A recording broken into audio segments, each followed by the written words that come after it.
మహమ్మాయి దేవి అవతారాన్ని మొదటి అవతారంగా చెబుతుంటారు. ఈ అవతారం తర్వాతని ఈ అమ్మవారు వేరే అవతారాలతో కొలువై ఉన్నారంటారు. తక్కువ ఉండే స్వయంభూ ఆలయాలు ఎలగందుల గ్రామంలో ఉండటం అదృష్టంగా భావిస్తున్నారు అక్కడి స్థానికులు. ఈ మహమ్మాయి దేవి ఆలయాన్ని కాళికాంబగా పిలుస్తున్నారు. స్వయంభుగా వెలిసిన ఈ అమ్మవారిపై స్పెషల్ స్టోరీ.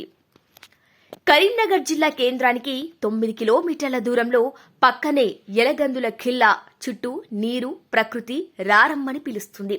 ఎలగందుల ఖిల్లాని ఆధారంగా చేసుకుని కాకతీయులు పాలన కొనసాగించారు. కాకతీయులు ఎక్కడ పాలన కొనసాగించినా అక్కడ ఆధ్యాత్మిక వెల్లువిరుస్తుంది. ఈ క్రమంలోనే 600 సంవత్సరాలకి పూర్వమే ఈ ఆలయం వెలిసినట్లు పలు ఆధారాల ద్వారా తెలుస్తోంది.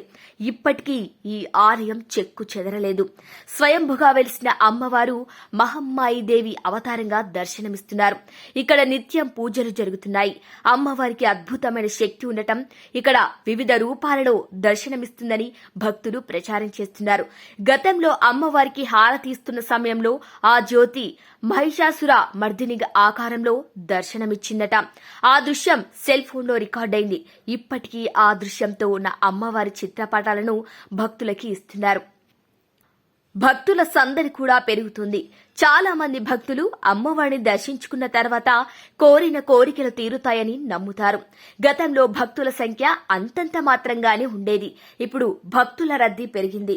స్థానికులే కాదు, ఇతర రాష్ట్రాల నుంచి కూడా అమ్మవారి దర్శనం కోసం క్యూ కడుతున్నారు. దేవి నవరాత్రి ఉత్సవాలు ఈ స్వయంభూ ఆలయంలో అంగరంగ వైభవంగా కొనసాగుతున్నాయి. మాలను స్వీకరించిన భక్తులు ఇక్కడ ప్రత్యేక పూజలు నిర్వహిస్తారు. 9 రోజుల పాటు అమ్మవారి వివిధ రూపాలలో దర్శనమిస్తున్నారు. ఈ ఉత్సవాల సందర్భంగా భక్తుల సంఖ్య కూడా పెరిగిపోయింది.